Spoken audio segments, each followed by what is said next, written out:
അപ്പോൾ ഇന്ന് നമ്മൾ നോക്കാൻ പോകുന്നത് നമ്മുടെ ബൈക്കിലെ ബാറ്ററി എങ്ങനെ ബെറ്ററായിട്ട് മെയിൻറ്റെയിൻ ചെയ്യുക, അതുപോലെ തന്നെ നമ്മുടെ ബൈക്കിലെ ബാറ്ററിയുടെ ഹെൽത്തും കാര്യങ്ങളൊക്കെ ജസ്റ്റ് സിമ്പിളായിട്ട് എങ്ങനെ ചെക്ക് ചെയ്യുക എന്നുള്ളതും കൂടിയാണ്. അപ്പോൾ അത് പ്രോപ്പറായിട്ട് ടൂളും കാര്യങ്ങളും വെച്ച് ചെക്ക് ചെയ്യുന്നതും അല്ലാതെ ജസ്റ്റ് ബൈക്സിൻ്റെ സിംറ്റംസ് വെച്ച് ചെക്ക് ചെയ്യുന്നതും ഞാൻ ഇതിൽ പറയുന്നുണ്ട്. അതായത് നമുക്ക് മനസ്സിലാക്കാൻ പറ്റുന്ന കാര്യം ഞാൻ ഈ ഒരു വീഡിയോ പറയുന്നുണ്ട്. വെൽക്കം ബാക്ക് ടു ഗ്യാസലി മിഷൻസ്. അപ്പോൾ ഞാൻ ജസ്റ്റ് ഒരു വഴിക്ക് പോകുമ്പോൾ ഇങ്ങോട്ടേക്ക് സൈഡാക്കിയതാണ്. ആളൊന്നും ഇല്ലാത്തൊരു സ്ഥലം കണ്ടപ്പോൾ ഇങ്ങോട്ട് കയറി. ജസ്റ്റ് ഒരു പാറയൊക്കെ ഉള്ള സ്ഥലമാണ്, നാട്ടിൽ തന്നെയാണ്. അപ്പോൾ നമുക്ക് ഇവിടുന്ന് വണ്ടി ഓടിച്ചുകൊണ്ട് സംസാരിക്കാം ബാക്കിയുള്ള കാര്യങ്ങൾ.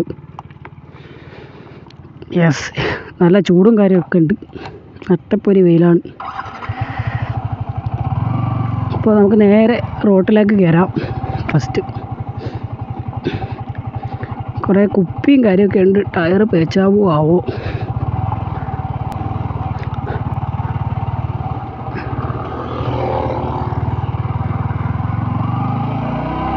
അപ്പോൾ ഈ ഒരു കാര്യങ്ങൾ നിങ്ങളുടെ ബൈക്കിൽ നിങ്ങൾ എപ്പോഴെങ്കിലും ശ്രദ്ധിച്ചിട്ടുണ്ടോ?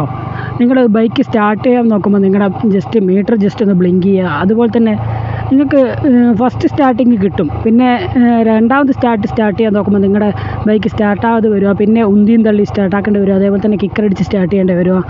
അതേപോലെ തന്നെ ഫസ്റ്റ് സ്റ്റാർട്ടിങ് നോർമലായിട്ട് കിട്ടും, ഒരു സ്റ്റാർട്ടിങ് കഴിഞ്ഞു, പിന്നെ വണ്ടി ഓഫായി കഴിഞ്ഞു, പിന്നെ പെട്ടെന്ന് പിന്നെ സ്റ്റാർട്ട് ചെയ്യാൻ നോക്കുമ്പോൾ നിങ്ങൾക്ക് സ്റ്റാർട്ടിങ്ങും കാര്യങ്ങളും കിട്ടാൻ നിൽക്കുക. ഈ ഒരു പ്രശ്നം എപ്പോൾ ഫേസ് ചെയ്തിട്ടുണ്ടോ? ഈ ഒരു പ്രശ്നം ഫേസ് ചെയ്തിട്ടുള്ള ആളാണെങ്കിൽ നിങ്ങൾക്ക് ഈ ഒരു വീഡിയോ എന്തായാലും ഹെൽപ്ഫുൾ ആവുമെന്ന് പ്രതീക്ഷിക്കുന്നു. അപ്പോൾ നമുക്ക് ബാക്കിയുള്ള കാര്യങ്ങളൊക്കെ അടക്കാം. അപ്പോൾ ഞാൻ ജസ്റ്റ് ഈ ഒരു ബാറ്ററി എന്തിനാണ് ബൈക്കിലെന്നും പിന്നെ ഈ ഒരു ബാറ്ററീൻ്റെ ജോബും കാര്യങ്ങളൊക്കെ എന്താണ് ഈ ബൈക്കിലുള്ളത് ഞാൻ ജസ്റ്റ് ഒന്ന് എക്സ്പ്ലെയിൻ ചെയ്തു തരാം. അപ്പോൾ ഒരു ബാറ്ററി എന്ന് വെച്ചാൽ നമ്മുടെ ബൈക്കിൽ യൂസ് ചെയ്യുന്ന ബാറ്ററി എന്ന് വെച്ചാൽ റീചാർജബിൾ ബാറ്ററിയാണ്. അപ്പോൾ ഈ ഒരു ബാറ്ററീൻ്റെ വർക്കിംഗ് എന്ന് വെച്ചാൽ നമ്മൾ ഈ ഒരു ബാറ്ററിയിലേക്ക് ഇലക്ട്രിക്കൽ എനർജീനെ കെമിക്കൽ എനർജി വെച്ച് സ്റ്റോർ ചെയ്ത് വെക്കും. എന്നിട്ട് ആവശ്യം അനുസരിച്ച് അത് ഇലക്ട്രിക്കൽ എനർജി ആയിട്ട് നമുക്ക് ഉപയോഗിക്കാൻ പറ്റും. അതാണ് ഈ ഒരു ബാറ്ററീൻ്റെ ജസ്റ്റ് ബേസിക് ആയിട്ടുള്ള ഒരു പ്രവർത്തനം. അപ്പോൾ ഈ ഒരു ബാറ്ററി എന്തിനാണ് ബൈക്കിലെന്ന് വെച്ചാൽ നമ്മുടെ ബൈക്ക് ഓടുന്ന സമയത്ത് ഈ ഒരു വണ്ടിയിൽ പവർ ഉൽപ്പാദിപ്പിക്കും. ഇതിൽ ഇൻബിൽഡായിട്ടൊരു ഇലക്ട്രിക് ജനറേറ്ററും കാര്യങ്ങളൊക്കെ ഉണ്ട്. അപ്പോൾ ഈ ഒരു ജനറേറ്റർ ഉണ്ടാകുന്ന പവർ ജസ്റ്റ് നമ്മുടെ ബാറ്ററിയിലേക്ക് സ്റ്റോർ ചെയ്ത് വെക്കും. പിന്നെ നമ്മുടെ ബൈക്കിൻ്റെ എൻജിൻ എപ്പോൾ ഓഫാകുന്നോ ആ ഒരു സമയം ഈ ഒരു പവറും കാര്യങ്ങളൊക്കെ ഉണ്ടാകുന്നത് നമ്മുടെ ബൈക്കിൽ നിൽക്കും. അപ്പോൾ ഈ വണ്ടിയുടെ എൻജിൻ ഓഫായിട്ടുള്ള കണ്ടീഷനിൽ ഈ ബൈക്കിന് വേണ്ട പവർ സപ്ലൈയും കാര്യങ്ങളൊക്കെ കൊടുക്കാനാണ് ഈ ഒരു ബാറ്ററി യൂസ് ചെയ്യുന്നത്. അപ്പോൾ പിന്നെ നിങ്ങളുടെ ബൈക്കിലുള്ളത് ഒരു ഡെഡ് ബാറ്ററി ആണോ ബാഡ് ബാറ്ററി ആണോ ഉള്ളത് നിങ്ങൾക്കറിയോ? അപ്പോൾ ഡെഡ് ബാറ്ററിയും ബാഡ് ബാറ്ററിയും ഞാൻ ജസ്റ്റ് ഒന്ന് പറഞ്ഞുതരാം. ഒരു ഡെഡ് ബാറ്ററി എന്ന് പറയുമ്പോൾ നിങ്ങളുടെ ആ ഒരു ബൈക്കിലെ ബാറ്ററി കംപ്ലീറ്റ് ആയിട്ട് ഡെഡ് ആയിട്ടുണ്ടാവും. അതിനെ നിങ്ങൾക്ക് റീകണ്ടീഷൻ ചെയ്ത് ഒരു പൂർണ്ണ സ്ഥിതിയിലേക്ക് എത്തിക്കാൻ പറ്റില്ല, അതായത് ഒരു നല്ല വർക്കിംഗ് കണ്ടീഷനിലേക്ക് എത്തിക്കാൻ പറ്റില്ല. അത് ഒരു ഡെഡായ അവസ്ഥയിലായിരിക്കും. അപ്പോൾ ആ ഒരു ബാറ്ററി എങ്ങനെ മനസ്സിലാക്കാമെന്ന് വെച്ചാൽ ജസ്റ്റ് ആ ഒരു ബാറ്ററിയുടെ കേസ് കാര്യങ്ങളൊക്കെ പൊട്ടലും ഇൻറ്റേർണൽ ഷോർട്ട് സർക്യൂട്ടും അങ്ങനത്തെ കാര്യങ്ങളൊക്കെ ഉണ്ടെങ്കിൽ ഒരു ഇൻറ്റേർണൽ ഷോർട്ട് സർക്യൂട്ടും കാര്യങ്ങളൊക്കെ ഉണ്ടെങ്കിൽ നിങ്ങളുടെ ബാറ്ററി ഡെഡാണെന്ന് നമുക്ക് പറയാം. പിന്നെ ബാഡ് ബാറ്ററി എന്ന് വെച്ചാൽ ആ ഒരു ബാറ്ററി ഒരു മടിയനെ പോലെയാണ്, തീരെ പണിക്കൊന്നും പോവാതെ മടി പിടിച്ചിരിക്കുന്ന ഒരാളെ പോലെ ആയിരിക്കും. കാരണം എന്ന് വെച്ചാൽ ആ ഒരു ബാറ്ററി വൃത്തിക്ക് പണിയും കാര്യങ്ങളൊന്നും എടുക്കില്ല. അങ്ങനെയുള്ളൊരു ബാറ്ററിയെ നിങ്ങൾക്ക് ആ ഒരു പഴയ സ്റ്റേറ്റിലേക്ക് എത്തിക്കാൻ പറ്റും. ഒരു ബാഡ് ബാറ്ററിയെ അങ്ങനെ നല്ല വർക്കിംഗ് കണ്ടീഷനും കാര്യങ്ങളിലേക്കൊക്കെ എത്തിക്കാൻ പറ്റും.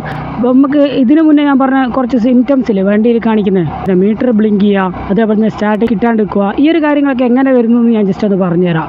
നമ്മുടെ വണ്ടി സ്റ്റാർട്ട് ചെയ്യുമ്പോൾ നമ്മുടെ മീറ്ററും കാര്യങ്ങളൊക്കെ ബ്ലിങ്ക് ചെയ്യുന്നുണ്ടെങ്കിൽ നിങ്ങൾ മനസ്സിലാക്കുക നിങ്ങളുടെ ബൈക്കിൻ്റെ ബാറ്ററി ആവശ്യത്തിനുള്ള ചാർജില്ല, അതായത് നിങ്ങളുടെ ബാറ്ററിയിൽ നിന്ന് ആവശ്യത്തിനുള്ള ചാർജ് ഉൽപ്പാദിപ്പിക്കുന്നില്ല, അല്ലെങ്കിൽ ബാറ്ററിക്ക് ആവശ്യത്തിനുള്ള ചാർജും കാര്യങ്ങളും അതിലില്ല എന്ന് നിങ്ങൾക്ക് മനസ്സിലാക്കാം. പിന്നെ രണ്ടാമത് നമ്മൾ പറഞ്ഞത് ഫസ്റ്റ് സ്റ്റാർട്ടിങ് സെക്കൻഡ് സ്റ്റാർട്ടിങ് ഈ ഒരു സ്റ്റാർട്ടിങ് ഒക്കെ കിട്ടാണ്ട് നിൽക്കുന്നത്.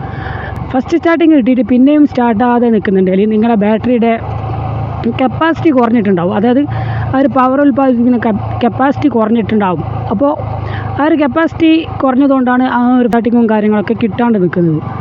നിങ്ങൾ ഫസ്റ്റ് തന്നെ സ്റ്റാർട്ട് ചെയ്ത് അതിലുണ്ടാക്കിയ എനർജി മൊത്തം ആ ഒരു സ്റ്റാർട്ടിങ്ങിൽ തന്നെ വലിഞ്ഞങ്ങ് പോകും. പിന്നെ സെക്കൻഡാണ് പിന്നെ ഒരു സ്റ്റാർട്ടാക്കാൻ അതിന് ആവശ്യത്തിനനുസരിച്ച് പവർ ഉണ്ടാക്കാൻ പറ്റില്ല. ഈ ഒരു അവസ്ഥയിലെത്തുമ്പോൾ സെക്കൻഡ് സ്റ്റാർട്ടിങ് കിട്ടാണ്ട് നിൽക്കുക. ഒരു ഫസ്റ്റ് സ്റ്റാർട്ടിങ് കിട്ടാത്ത ബാറ്ററി എന്ന് പറയുമ്പം ആ ഒരു ബാറ്ററി ഡ്രെയിനായി പോകുന്നുണ്ട്. നിങ്ങൾ വെക്കുമ്പോൾ വണ്ടി രാത്രി ഓടിച്ചു കൊണ്ടുവന്ന് വെച്ചു, ഫസ്റ്റ് രാവിലെ തന്നെ സ്റ്റാർട്ട് ചെയ്യാൻ നോക്കുമ്പോൾ നിങ്ങൾക്കൊരു ആ ഒരു ബാറ്ററിന് ആവശ്യത്തിനുള്ള പവർ കിട്ടുന്നില്ല. കാരണം എന്ന് വെച്ചാൽ ഒന്നിക്കൽ നിങ്ങളുടെ വണ്ടിയിലുള്ള വയറിങ്ങും കാര്യങ്ങളും ഷോർട്ട് സർക്യൂട്ടോ അങ്ങനെ എന്തെങ്കിലും കാര്യങ്ങളായിരിക്കും, അല്ലെങ്കിൽ ആ ഒരു ബാറ്ററി ഡ്രെയിനായി പോകുന്നുണ്ടോ. അപ്പോൾ ഞാനൊരു പുള്ളറും കാര്യങ്ങളൊക്കെ കൊടുക്കാൻ വന്നത്. അപ്പോൾ നമ്മുടെ വീടെത്തിയിട്ടുണ്ട്, നമ്മളിപ്പോൾ കൊടുത്തിട്ട് നൈസായിട്ട് സോറി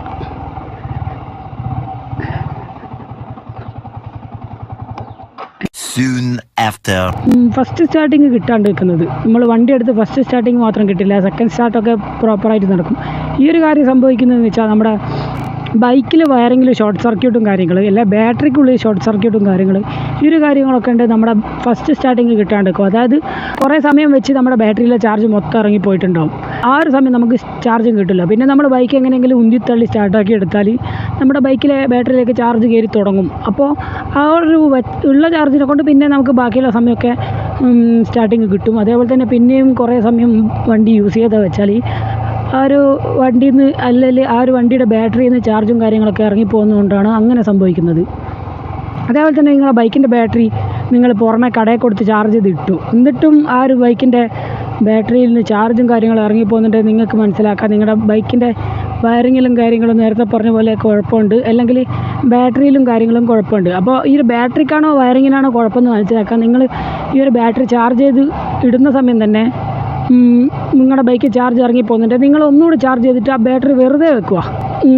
വണ്ടിയിലും കാര്യങ്ങളൊന്ന് കണക്ട് ചെയ്ത് വെച്ചിട്ട് പിന്നെ എപ്പോഴെങ്കിലും ഒരു ദിവസമോ 2 ദിവസമോ ഒക്കെ കഴിഞ്ഞ് ആ ചാർജ് ഇറങ്ങി പോകുന്നുണ്ടെങ്കിൽ ആ ഒരു ടൈം പീരീഡ് അതിന് കൊടുക്കുക ചാർജ് ഇറങ്ങുന്നത്. അത് കഴിഞ്ഞിട്ട് നിങ്ങളുടെ വണ്ടിയിൽ ഇൻസ്റ്റാൾ ചെയ്ത് നോക്കുക. ഇൻസ്റ്റാൾ ചെയ്തിട്ട് പിന്നെയും നിങ്ങളുടെ ബാറ്ററി അതുപോലെ തന്നെ ഡൗൺ ആയി പോകുന്നുണ്ടെങ്കിൽ നിങ്ങളുടെ ബാറ്ററിക്കായിരിക്കും കംപ്ലൈൻറ്റ് എന്ന് പറയാം. അല്ലാതെ ഇങ്ങനെ വെച്ചിട്ട് നിങ്ങളുടെ ബാറ്ററി ചാർജും പുറമെ ഊരി വെക്കുമ്പോൾ ചാർജ് ഇറങ്ങി പോകുന്നില്ലെങ്കിൽ നിങ്ങളുടെ ബാറ്ററിക്കായിരിക്കില്ല കംപ്ലൈൻറ്റ്, നിങ്ങളുടെ വണ്ടിയുടെ വയറിങ്ങിനും കാര്യങ്ങളായിരിക്കും എന്തെങ്കിലും കംപ്ലൈൻറ്റും ഷോർട്ട് സർക്യൂട്ടും കാര്യങ്ങളൊക്കെ ഉണ്ടാവുക. അപ്പോൾ ഇത്രയൊക്കെ കാര്യങ്ങളാണ് ഈ ഒരു വണ്ടിയുടെ സിംറ്റംസ് വെച്ച് കാണാൻ പറ്റുന്നത് നമുക്ക്. അപ്പോൾ ഈ ഒരു ബാറ്ററിയുടെ കണ്ടീഷൻ നമുക്ക് കറക്റ്റ് മീറ്ററും കാര്യങ്ങളും വെച്ച് എങ്ങനെ ചെക്ക് ചെയ്യാൻ ജസ്റ്റ് ഒന്ന് കാണിച്ചു തരാം. ഏതായാലും നമ്മൾ ഇവിടെ നിന്നൊന്ന് വീട്ടിലെത്തട്ടെ, എന്നിട്ട് ഞാൻ ബാക്കിയുള്ള കാര്യങ്ങൾ കാണിച്ചു തരാം. ഒരു കമ്പനിക്കാരൻ്റെ വീട്ടിലാണ് മൾട്ടിമീറ്ററും കാര്യങ്ങളൊക്കെ ഉള്ളത്. അപ്പോൾ മൾട്ടിമീറ്റർ തന്നെ വെച്ച് ചെക്ക് ചെയ്യാനില്ല, ചെക്ക് ചെയ്യാൻ വേറെ സിമ്പിളായിട്ടുള്ള വേറൊരു സാധനം കൂടി ഞാൻ പരിചയപ്പെടുത്തി തരാം. ആ ഒരു സമയം നമുക്ക് ചെറിയ പൈസക്ക് വാങ്ങാൻ കിട്ടുന്നൊരു മീറ്ററാണ്, ചാർജൊക്കെ ചെക്ക് ചെയ്യാൻ പറ്റുന്ന ഒരു മീറ്ററാണ്. മൾട്ടിമീറ്റർ ആകുമ്പോൾ അത്യാവശ്യം റേറ്റും കാര്യമൊക്കെ ഉണ്ട്.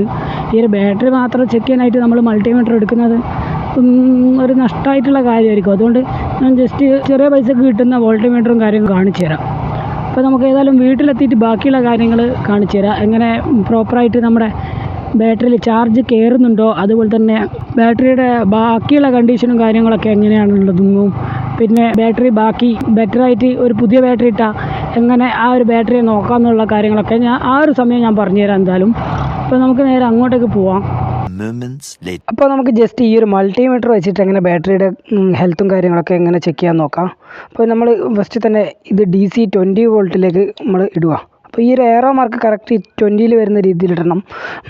നേരെ തിരിക്കെ ഇട്ട് പോയാൽ ഇടയ്ക്ക് ഈ ഒരു മീറ്റർ കേടാവാൻ ചാൻസ് ഉണ്ട്. അപ്പോൾ നമുക്ക് ജസ്റ്റ് ഒന്ന് ചെക്ക് ചെയ്ത് നോക്കാം.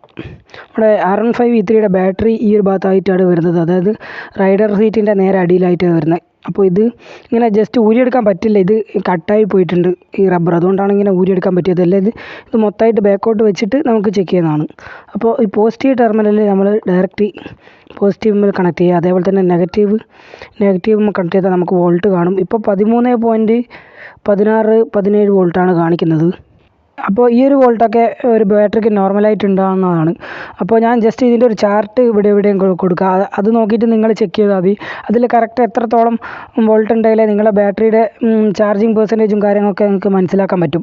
അപ്പോൾ അതുപോലെ തന്നെ നമ്മൾ ചെക്ക് ചെയ്യേണ്ട വേറൊരു കാര്യമാണ് നമ്മുടെ ബാറ്ററിയിലേക്ക് എത്ര ചാർജ് വരുന്നുണ്ടെന്ന്. അതായത് വണ്ടി ഓണാക്കുമ്പോൾ ജനറേറ്റ് ചെയ്യുന്ന കറണ്ട് എത്രത്തോളം ബാറ്ററിയിലേക്ക് വരുന്നുണ്ടെന്നും, അതുപോലെ തന്നെ വണ്ടി സ്റ്റാർട്ടാക്കുമ്പോൾ എത്രത്തോളം കറണ്ട് വണ്ടി എടുക്കുന്നുണ്ടെന്നും.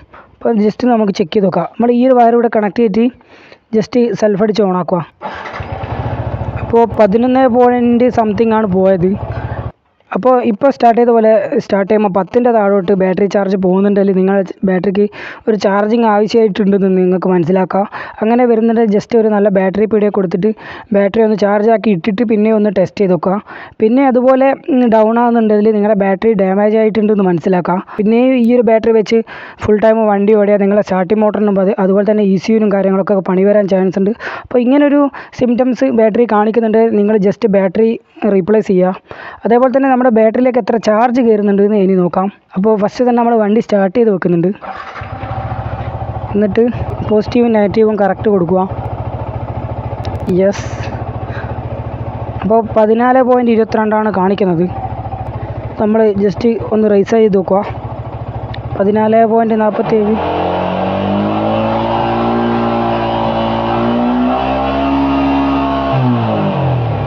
ഇപ്പോൾ 14 പോയിൻറ്റ് സംതിങ് ആണ് കാണിച്ചത്.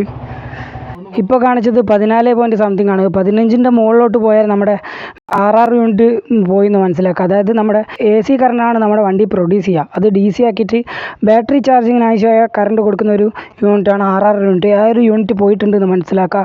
ഈ ഒരു പ്രശ്നം കൊണ്ട് തന്നെ നമ്മൾ ആദ്യം പറഞ്ഞ പോലെ ബാറ്ററിയിലെ ചാർജ് പെട്ടെന്ന് ഇറങ്ങിപ്പോവുക നിങ്ങൾ ചാർജ് ചെയ്തിട്ടാലും. പിന്നെ അതേപോലെ തന്നെ ലൈറ്റും കാര്യങ്ങളൊക്കെ അടിച്ചു പോവുക. അതേപോലെ തന്നെ ബാറ്ററി പെട്ടെന്ന് വീക്കാവുക. ഈ കാര്യങ്ങളൊക്കെ നടക്കും. അപ്പോൾ ഇത്രയൊക്കെ കാര്യങ്ങളാണ് നമ്മുടെ ബാറ്ററി ചെക്ക് ചെയ്യുമ്പോൾ ചെയ്യേണ്ടത്. അതേപോലെ തന്നെ നിങ്ങൾ മാസത്തിൽ ഒരിക്കലെങ്കിലും ഇതുപോലെ ഒന്ന് ചെക്ക് ചെയ്യുക വണ്ടിയിലേക്ക് എത്ര ചാർജ് വരുന്നുണ്ടെന്ന്. അതായത് ഒരു 15ൻ്റെ മുകളിൽ എപ്പോഴെങ്കിലും ചാർജ് കാണിക്കാൻ തുടങ്ങിയിട്ടുണ്ടെങ്കിൽ നിങ്ങൾ ആ ഒരു സമയം നിങ്ങൾ 6 യൂണിറ്റ് ചെക്ക് ചെയ്യുക. ഈ ഒരു കാരണം കൊണ്ട് നമ്മുടെ ബാറ്ററി വീക്കാകാൻ ചാൻസ് ഉണ്ട്. അതേപോലെ തന്നെ അപ്പോൾ നോർമലായിട്ട് നമ്മൾ വണ്ടി റേസാക്കാതെ വെക്കുമ്പം 13.2ൻ്റെ താഴെ പോകാണ്ട് നിൽക്കാൻ നോക്കുക. കാരണം എന്ന് വെച്ചാൽ അതിൻ്റെ താഴോട്ട് പോയാൽ നമ്മുടെ ബാറ്ററി പ്രോപ്പറായിട്ട് ചാർജിങ്ങും കാര്യമൊന്നും നടക്കില്ല. അപ്പോൾ ഈ ഒരു 2 കാര്യങ്ങൾ കൂടി ശ്രദ്ധിച്ചാൽ നിങ്ങളുടെ ബാറ്ററീൻ്റെ ലൈഫും കാര്യങ്ങളും കുറച്ച് ബെറ്റർ ആയിട്ട് നിൽക്കും. അപ്പോൾ ഒരു 1.5 മാസമോ അല്ലെങ്കിൽ 1 മാസം കൂടുമ്പം ജസ്റ്റ് ഇതൊന്ന് ചെക്ക് ചെയ്യുക. പിന്നെ ഇങ്ങനെ ഒരു മീറ്റർ ഇല്ലെങ്കിലും കുഴപ്പമില്ല. ഞാൻ വേറൊരു സാധനം കാണിച്ചു തരാം. ഇതിനേക്കാളും ചെറിയ പൈസ കിട്ടുന്നതാണ് ഈ ഒരു സാധനം അത്യാവശ്യം ആക്യുറേറ്റ് ആണ്. ഇതിന് ചെറിയ എന്തോ കംപ്ലൈൻറ്റും കാര്യങ്ങളുണ്ട്. എന്നാലും അതിൽ കുഴപ്പമില്ലാത്ത രീതിയിൽ റീഡിങ്ങും കാര്യങ്ങളൊക്കെ കിട്ടുന്നുണ്ട്. അപ്പോൾ ഈ ഒരു സാധനത്തിന് ചെറിയ വിലയെ വരുന്നുള്ളൂ. 100 രൂപയ്ക്ക് മുതൽ ഉണ്ട്. 100 രൂപയല്ല 50 രൂപ മുതൽ ഈ ഒരു സാധനം വരുന്നുണ്ട്. ഇതിൽ നമുക്ക് വോൾട്ട് മാത്രം ചെക്ക് ചെയ്യാൻ പറ്റുന്നതാണ്. ഇതിൽ വോൾട്ടും ആംപിയറും ചെക്ക് ചെയ്യാൻ പറ്റുന്ന സാധനം കിട്ടാനുണ്ട്.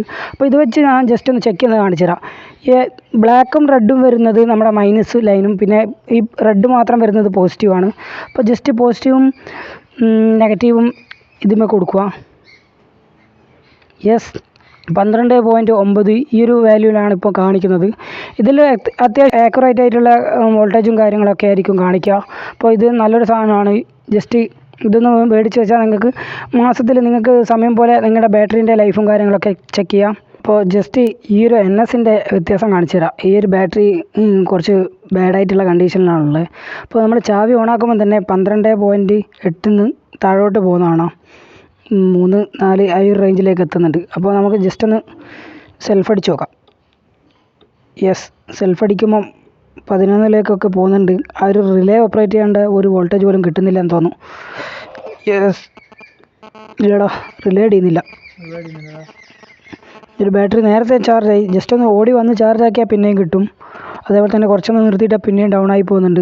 7ൻ്റെ താഴോട്ടൊക്കെ വോൾട്ട് പോകുന്നുണ്ട് സ്റ്റാർട്ടിംഗ് മോട്ടർ എടുക്കുമ്പോൾ. അപ്പോൾ ഇങ്ങനെ ആയിരിക്കും ഒരു പോയ ബാറ്ററിയുടെ അവസ്ഥ ഉണ്ടാവുക. അത് ചാർജ് ചെയ്താൽ ശരിയാവും, അല്ലെങ്കിൽ ഒരു ബാറ്ററി റീപ്ലേസ് ചെയ്യേണ്ട ഒരു അവസ്ഥയാവും. യെസ്, അപ്പോൾ ഇന്നത്തെ നമ്മുടെ വീഡിയോ ഇത്രയൊക്കെയാണ്. എൻ്റെ ഒരു ഇത്രയും കാലമുള്ള ചെറിയ ചെറിയ എക്സ്പീരിയൻസും കാര്യങ്ങളൊക്കെയാണ് ഞാൻ പറഞ്ഞിട്ടുള്ളത്. ഇതിൽ തെറ്റായ കാര്യങ്ങളുണ്ട്, ജസ്റ്റ് നിങ്ങളൊന്ന് കമൻറ്റ് ചെയ്യാം. അപ്പോൾ ഇന്നത്തെ വീഡിയോ ഇത്രയൊക്കെ ഉള്ളൂ. ഇനി അടുത്തൊരു വീഡിയോയിൽ വെച്ച് കാണാം. അതുവരെക്കും signing off from this channel.